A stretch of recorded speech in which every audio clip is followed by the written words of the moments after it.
Good morning, everybody, and also good morning to those who are watching in cyberspace. Oh, I love this reading, and it came to me just at the right time. And for me, this was a real lesson that in our lives, we get just what we need at the moment we need it, even if we don't realise that that's what we're after. Now, when I was looking at it, there's a few readings in the lectionary, and I went straight to Romans because I could remember the abbreviation, and I could look it up on BibleGateway.com. I really love BibleGateway.com. And I could not believe my eyes, because the words that were written there almost 2,000 years ago were the very words that run through my head today. I don't understand myself at all, for I want to do what is right, but I can't. I do what I don't want to do, what I hate. No matter which way I turn, I cannot get it right. I want to, but I can't.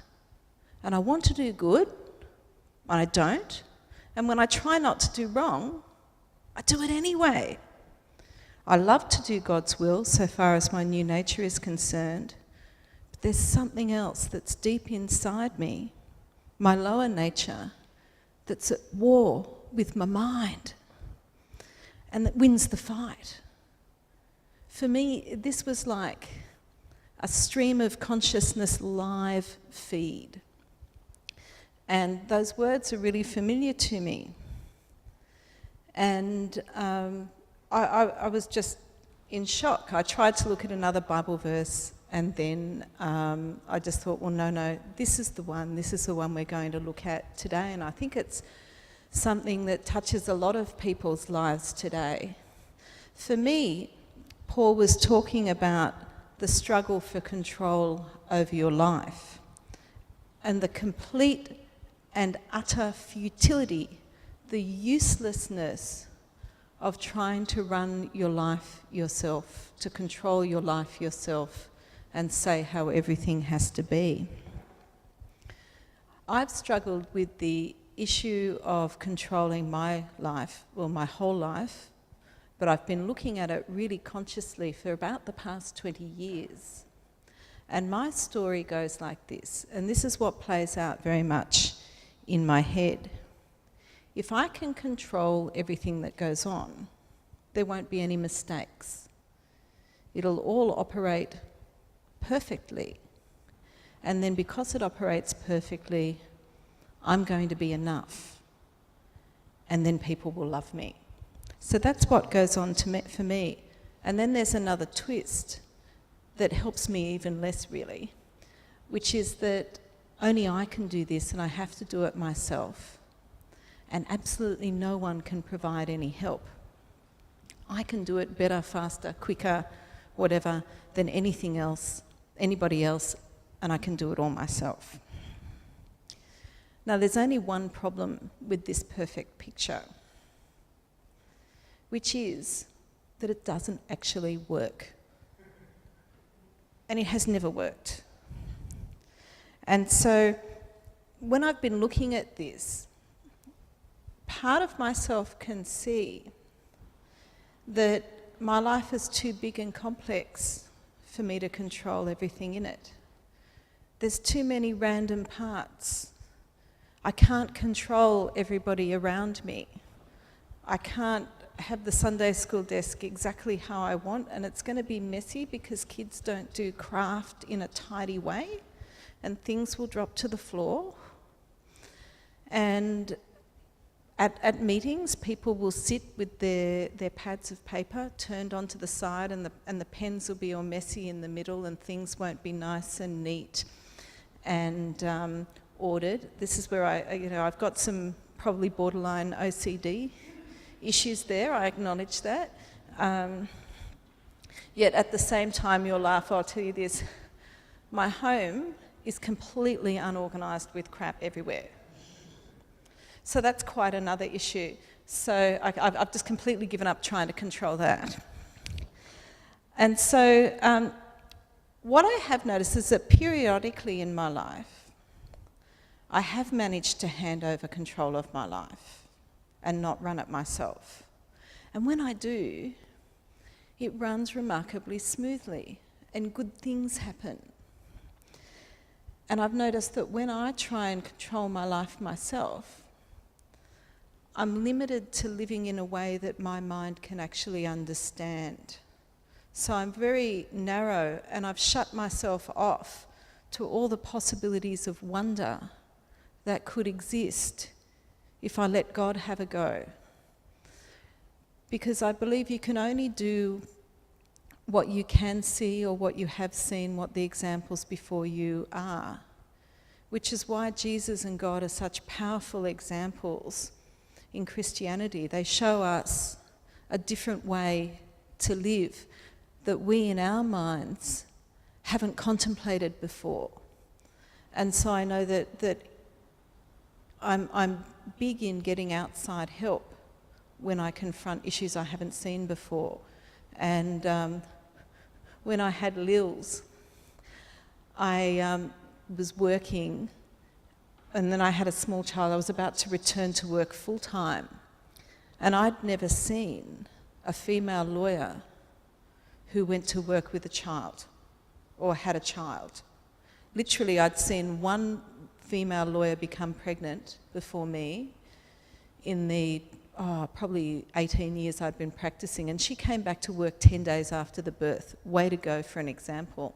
I was not that extreme. So I actually rang someone up and hired them to help me work out how I was going to organise my life going back to work, and what a working woman who was a lawyer with a child and a partner in a law firm who was running it, how that might look like that wasn't me working 15 hours a day and finding someone else to look after my daughter. And so that was a little bit stepping into out of control. And I know I prayed a lot around that time to actually open up the different aspects to see how I might live my life that was beyond my knowing. Because I firmly believe that when you are able to hand your life over to God, you're then allowing His magnificent plan for you to take effect. And when you're sitting in the struggle, or when I should say, because I can't assume that everybody is this is really my experience and my story, is that when I'm sitting in the struggle, which I'm very much in the moment at work, because this really does play out for me mostly around work, or it's where I can see it the clearest. And I've managed to create a situation at work at the moment where I do everything, and there's too much to do. I cannot do it all.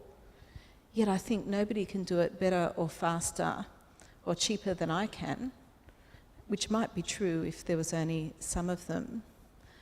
But the problem is that there's so much to do that no matter how much I do, I cannot get it all done. And I'm trying so hard, and I want to do right by people. I want to do the best I can, but I make mistakes. So this way really isn't working. And I'd started again to say, well, look, my life has really become unmanageable again. And I'm struggling. And when I was writing the sermon, I noticed it helped me think of a couple of things. That I was caught in this struggle, and I was struggling to do it all when I really couldn't. But in the same time, I'm actually struggling with God, because I am stopping Him from working in my life. I've basically said, off you go, I can go this alone. And so He very obligingly, because I do believe God is like that, has said, off you go then, Catherine. See how you go. You have a go. And it went not so well. Not so well. And so I looked at, well, why am I not handing over? And this comes up to a recurrent fear that's really tied into my fear around losing control. I don't know what's going to happen. I thought, could I do a deal with God? You know, I could maybe keep these parts of my life that I really love, but I'd give up those ones. And then the ones back here are a bit marginal. You know, I could do a deal or a trade on those. And it's like, no, can't be doing that. And then I thought, well, why? Because why can't I do this? And I have the fear, this fear of the unknown. And another story that routinely runs through my head in relation to the loss of control is that if I hand over control, my family and I are going to be sitting on the curb in Redfern without a home and without any money. I know, and I say this and I just think, I've had this fear now for 20-something years and it's never ever happened. I had that fear and I started a business on one $3,000 job. Well, the business went very well and then I moved to another business and it grew and now my practice is very much larger. My fear has never come to pass.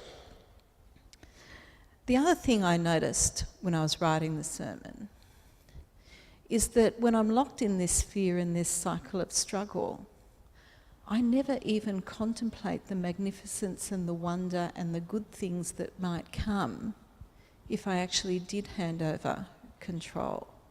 The relief from the responsibility that I've set myself up so I'm going to be in a continual cycle of failure. I never once think, gee, I could be free of all that. So when I opened this passage and I looked at it, I was gobsmacked. And I felt all this relief that other people have been struggling with this issue for 2,000 years. In fact, this letter, which was written by Paul to the church in Rome before he turned up, so he was trying to educate him a bit, warm up the crowd, give them a bit of stuff to talk about at the late night dinner parties over their wine. And there were several chapters of this letter devoted to handing over control, or this very issue, this very struggle. Now, and this really connected me to the generations before me. I just felt very connected in society. It's like, oh, I'm not alone. People have been dealing for this for a long time. Then, of course, we got to the bits about sin and evil. And I had a really strong reaction to those. I've noticed I don't like words like sin or evil, especially when they might be applied to me. And my eyes glazed over, my mind switched off, and I thought, yeah, maybe I can ignore this whole thing. And then I thought, well, I probably really can't. So I decided to send a text to David. This is where I've done a sermon on procrastination. And so poor David, I sent him this text. It's about 1:30 on Saturday afternoon. Hi, David. Have you got some time this afternoon to discuss sin and its place in the Uniting Church and how I talk about it in my sermon? Poor Dave. What a topic for Saturday afternoon conversation. Dave was very gracious. He said, yes, pick a time, I can come to you if it helps. What that allowed me to do, needless to say, when Dave came, we had some Kez's Florentines and they were delicious, several cups of tea, and we didn't discuss sin and its place in the Uniting Church. Because the very act of getting some help and not writing my sermon alone, story of my life, allowed me to actually look at the verses and see what they said. And in fact, you know, when you read it 3 or 4 times, or even the first time with a clear head that's not all, I don't want to talk about that sin business, that's very, you know, hardcore stuff. Paul is very, very clear. It's not me who is sinful at all. Never once did Paul say that. In fact, this whole verse and the chapters around it are free from judgment. Never once is Paul judging us at all. It's our old human natures that are sinful. And he says the sinfulness of nature, really, it's a given. It goes, well, he doesn't say this, but if you look at it, it goes right back to Adam and Eve. And what Paul does say, and I love this also had a few chapters devoted to it. The law, in fact, contributes to us all being sinful because it is human nature. The moment you are told not to do something, you'll want to go and do it. And that is what Paul says. I found it really freeing, and it reminded me of Adam and Eve. It is human nature to want to do the very thing that we are told we're not allowed to do. Relax. There's nothing you can do about that. That was what you were born with. But still, I'm thinking, well, still we've got this sin within us. But then the point of it all too is when you say, what do I do with it? The translation that I was reading says at the end, it's a slightly different translation. It says, Jesus Christ has set you free. Thank God. That's what it says. Probably the only biblically acceptable use of the word thank God I've ever seen. I really like that. And I think Ian says this quite often. Jesus took our sin to the cross and set us free. And at the end of the Bible verse it says, it has been done. We don't need to worry. But then we get back to me. But it's not all about me. We're back to us. So we've got this great gift, this marvellous gift we've been given. But I find it so hard to accept that gift. And my pride makes it so much more difficult for me to do so because it's out there. But we need to say yes. And I think sometimes our human nature, the wish to control, the wish to struggle, the wish to do it ourselves, the better, faster, quicker, cheaper, more fabulous, we're off trying to prove it ourselves. And our pride stops, well, I know my pride stops me from saying, I'm going to hand it over to you. This life that I have is so marvellous, so rich, so complex. I can't possibly run it myself. I don't even know where you want me to go. I don't know where this could lead. I'm going to give it to you, God, to open my life to the wonder that could be there. So for me, it's a process of coming to accept this, not for everyone, but for me. And through this process, I'm hoping that I can get to know God better, trust Him, so I can hand over more fully and more completely. Because if I'm in the struggle and I'm lost in this fiction that I can control my own life, I'm blocking that plan and living a smaller life that's no fun at all.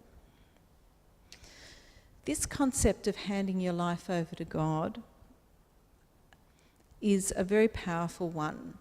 It is so powerful, and the conviction and the knowledge that it will set you free is the key element in the 12-step programs that address addiction. I imagine you've all heard of Alcoholics Anonymous.